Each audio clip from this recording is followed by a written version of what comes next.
Today we're working on the topic reading to be fascinated. Our I can statement is I can read to be fascinated by letting bits of text stand out, by asking questions and forming ideas about those bits. So today I'm going to teach you how you can read to be fascinated by letting little bits of text stand out and by asking questions and forming ideas about those bits. So we're starting a new nonfiction unit. In this unit, you can get to learn about zombie ants, about how to make robots, about mummies, about how toilets work, and even volcanoes. It's pretty awesome. We love some of those topics. So our world is a strange and wonderful place. That people know more about the world are more powerful. Okay? So you get to be brain busty, smart about all kinds of topics in the world because it's your world. The thing is, when you read a nonfiction book about one of these topics, you want to make sure you are understanding it because you want to learn from it. And to really learn from a text, you have to lean into it.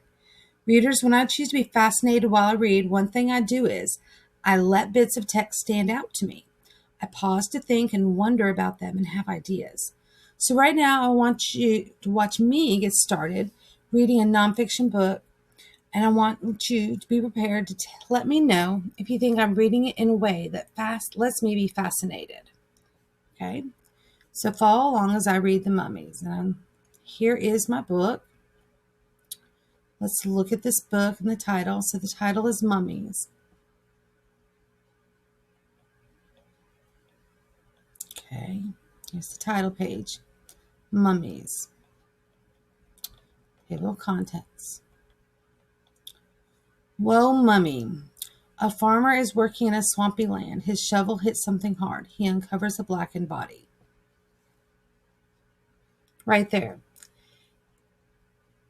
I want you to think, is Miss Morrison reading to be fascinated? No, that wasn't showing I was being fascinated. I was just reading.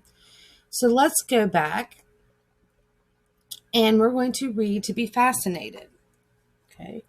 Mummies. Wow, look at that picture. What was that person doing holding his eyes before he became a mummy? And I can see bright white teeth there.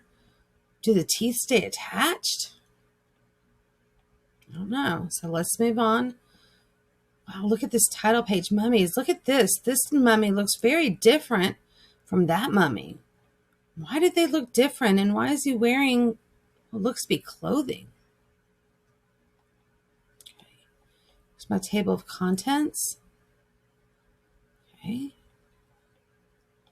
First page. Whoa, mummy.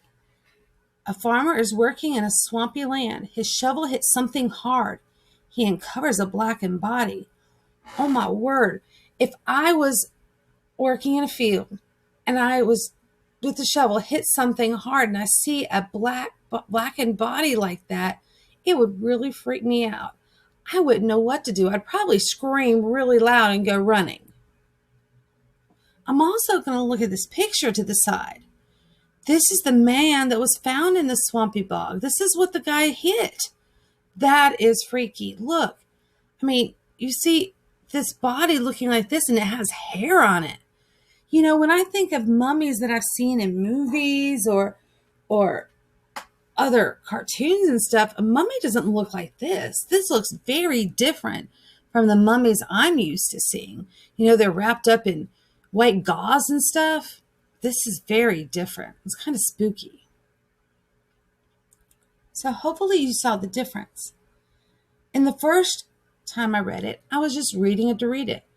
This time, I was reading to be fascinated. I asked myself questions. I made comments. I told you how I was reacting. This is how you need to be reading to be fascinated.